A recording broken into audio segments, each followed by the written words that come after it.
Welcome back for another video. It's Eharbad, and we're back in Raid Shadow Legends, and we actually have a new glowing portal.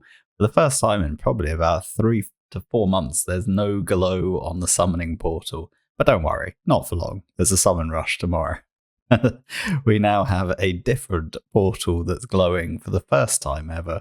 We have this 2x on Tier 1 Mortal Soulstones and 2x on Immortal, just for the 6-star perfect souls, although there's no change on the rarities.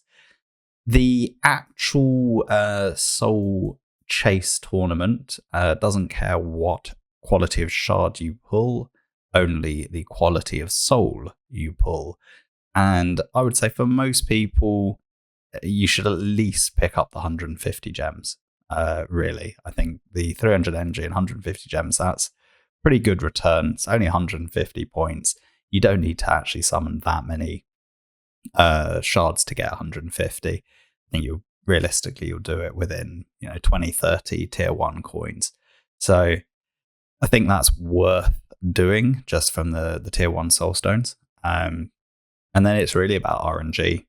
I will personally pull a reasonable amount, not gonna go completely mad, but I will pull a reasonable amount. I think the bonus odds are actually quite appealing for the Immortal Soulstones in particular. There's 12% chance to get a 6-star is quite a big improvement. You can see it's actually only half as good for those 6-star souls as the tier 3 Eternal. So this is actually pretty appealing. 1.5% on the Mortal, this is still very unlikely. So my approach here will be I'll probably do 50 to 60 Mortal and keep some of those back. We do have a Soulstone summoning event coming up during the next fusion, although it's an optional event. So I'll probably keep, 2/3 of these back. And then I think from the Immortal Soulstones, I'm actually going to summon 20. Now, I've been doing a bit more contemplation about my tier 2 coins. And if I look at the old Mystic Market, I have enough actually. If I went all the way, I could buy 51 Immortal Soulstones. The way I'm thinking about this now is for each 10 Immortal Soulstones, you get 300 tier 2 coins. Or rather, for each Soulstone, you get effectively therefore 30. Now for each 30 of these, you get less than 1 essence, but so it's easier to talk in the original 10. So for 300 you get just 6. So it's pretty bad return, to be honest. But how much do I actually need tier 1 essence? And the answer is not necessarily that much. If I look at the Soul Merchant, the stuff that's really hard to get, maybe if I go to my champions, it'll be clearer. It's quite hard to describe what I'm trying to say. But basically, where it gets really expensive or difficult is really past 4-star, and that's all tier 2 essence. I think because of the way the drop chances work, and now we have the improved wish list, I think the reality that the chances of picking up 3 to 4-star souls of champions you care about has gone up dramatically because of the 8x on the wish list, particularly when you're pulling tier 2 soulstones. So the combination of that means that we'll be more likely in a position where we're going to need to upgrade from 3 or 4, say from 4 to 6, really. And that's all going to come from either tier 3 coins or tier 2 essence. So I'm not so convinced anymore that buying tier 1 essence is actually worthwhile. Once you already have kind of your core group of champions upgraded to, 2 or 3 stars, which I did for a number of my main arena champions. A lot of them already have been upgraded. So if I go champion tags and we look at arena, the majority of the ones I use are above 2-star. So we've got a few 1-stars here or 0-stars, but they'll go in the wish list, and I hope to pick them up and actually get better ones. But, a good chunk already have, we've got a 6-star in the Duchess, 5-star, 5-star, 4, 4, 4, 3, 3, 3. So you can see kind of what I'm saying. I don't know. It's hard to say, and that's why I've generally been saving until we get a real clear direction of travel. But I think that I'm less likely to buy Essence and more likely to buy Immortal Soulstones, basically, is where we're heading. Without any further ado, let's pull some of this and see what we get. 3-star Arix is actually pretty nice. I haven't pulled him yet, but he's sitting in my fragment summon zone. Whirlim is unfortunately kind of trash. We don't really care about that, and no one else there is worth speaking about. Let's see what we get as the next one. I didn't really talk about my wish list, but maybe I should. I mean, it's fairly self-explanatory. Oh, we've got a 6-star there in Guardian. Not the right quality, shall we say. But I've gone for the Owl and then 2 PvP champions. These are currently 0-star, 0-star, and 1-star on Harima, so any of these would be very impactful. I've gone for kind of 3 AoE damage dealers on epics, because if you do pick up a 5 or 6-star, getting Crushing Rend is so important for Cintranos. It makes such a difference. And then the rares, it's tricky, but basically I just went for 3 that I could get better higher souls on, really. I have 2 Nullhorns built. One of them is 4-star ascended, the other is 0. So if I do get, a decent soul, that'll be fine. Soul Bond I use in some Cintranos stages and for some secret rooms, and generally as a damage dealer, so getting a higher Phantom Touch would always be nice. Eris I may eventually use in a clan boss team. So that's kind of the thought process there. I really want to get those PvP champions. Some decent souls. 2 stars not really going to cut it. Scramis, that's actually new. Dythy, I have 2 built. One is a 1-star and one is a 0-star. So I actually can use these. Magnar had nothing. Eris now up to 3-star. So we can actually go straight in. What I'll do is I'll awaken this Dythy from 0 to 2. So now we have a 1 and a 2-star awakened. We're heading the right way. Scaramis, that's the Magnar that's built. I do actually have 2 at 6-star. Not sure why. Eris, we do have a improvement 3-star. Not high enough on a rare for me to take off the wish list. Nullhorn, I will awaken as well, even though it's only a 1-star. We'll get the refund. And then Guardian, I haven't 6-starred, so I can't awaken. Whirlim is not ascended. So that is where we are. We'll keep on going. Hopefully we'll get something, kind of maybe one of those, maybe a 3, 4, 5-star would be nice. One of the epics that we care about. Always picking up these mythicals. There we go. 4-star Dythy, that's more like it. And Dracomorph. Not necessarily going to help too much. Now that 1-star can go to 4 stars. Now we have a 4-star and a 2-star. And I'd say having got that, I will probably, I think we could have a look back here. We'll go to Epic. We'll include Master Vault. I will say who could replace Dythy, because we have a 4-star, and that's a decent number. It's not quite high enough that I would still be happy to get higher. But maybe there's someone who is more obvious that we would like to get a higher awakening on. Maybe someone like Dark Elhain is also very useful as an AoE damage dealer. There are stages for her. Hoskrul is another candidate. Husk, to be fair, would also be a good candidate. And that's probably it. I think I'll go for Husk as the next one. So if we go back here, we can take Dythy off, who should be down near the bottom. scroll a bit high and we should get to our husk. There we go.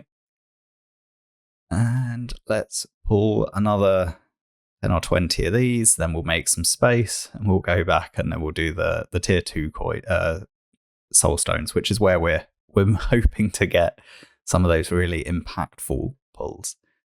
Another 1-star for Magnar, and nothing really that's going to set the world alight. But, souls make such a big impact. And this is why, I was always someone who would awaken any champion that I have, essentially. I was never someone who was like, oh, I'll just sell them and get those coins. The coins really aren't worth that much. We can awaken Husk 2 just to the 1-star. And we might as well awaken Magnar 2 as well. We can continue doing what we did previously. The rest are kind of irrelevant. So let me just quickly make some space and then we'll come back and probably do the tier 2 coins. Tier 2 soul stones, rather. Right then, let's do the 20 of these and then kind of see how we've got on. I have left a few souls that I'll probably be happy to sell because there are some missions coming up that require us to sell them. So I might as well keep some in the back pocket that I'll be happy to sell. I think it's the first time I've ever done a 10 pull on these bigger ones, straight in with a mythical. Obviously, we don't have Judge. I do have, but that's not a high enough soul to be impactful. 6-star, but Zelatar, not what we want. Not hitting the wish list on the legendaries. No, not really much luck for me in this set of pulls, if we're honest. But I think you have to roll the dice here. Fodbar, not the worst, but I think I actually have the Awakening at that level. Valor, I've never built. And Zelatar doesn't massively benefit from being 6-star Awakened. You really want those damage dealers to be the 6-star one because Crushing Rend is worth so much. Another mythical there. Maruka's also trash, to be honest. Ambassador Lethalin, not too bad. Is this someone we can use? It is 6-star. It is legendary. But it's Bistofus. But I think, look, ultimately, did I get lucky? Did I pull the 6-star Narcisse or Harima or even the Owl or Razelvarg? No, I didn't. I got Bistofus, but I think it's the right thing to do. I think you have to chase these things. When I do get to use Bistofus, 6-star Crushing Rend or something else, just having the 6-star Awakening is so big, and that will be really impactful in Sintranos. So I'm perfectly happy to go straight in and awaken him. Ambassador Lethalin, we can get to 4-star. Just pick up so much stats, to be honest. The Husk, I will probably take Husk 2 to 3-star, so I have a 2-star and a 3-star, and then hopefully we'll still get one that's better. Zelatar, never even 6-starred him. So that's kind of where we are. Let's have a look to see how we got on. I think we actually ended up getting pretty far. So we're pretty close to having the second legendary book. And I think it's probably worth trying to get it, I would say. Now the real question is, do we buy a few of these or do we just pull a few more of these? And I feel like with the double odds on the Immortal that we really should just summon a few more of these. Do one at a time. We need about 150-ish points, so if we get lucky, we might just do it in one. Danag 3-star. That isn't going to do anything for me because I don't have him. So let's buy 3 of these. And then we'll summon them one at a time. And see, we need about 100-ish more points. Epic, not anyone I use, only 12 points. Endalia, not going to help us. Mythical, that means it's not going to help anyway, but it is 80 points. And that also gives me the extra 300 points there. How are we looking? So that's champion training. Need to crack on with that anyway. I don't think this is updated, but it means I think I need about 40 more points. So I think I'll just summon the last one. And that should be enough. And then I can top up just very small with tier 1 coins if required. Taragi, 3-star. How disappointing. I really thought I might get lucky, but we need about 20 more points. So I think let's just do 10 more of the tier 1s, and then we'll call it a day. We might get lucky, but I don't think we are.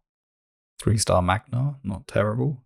Again, I kind of need the 4, 5s, or 6s for these wishlist champions. And then we got another 2-star on the husk.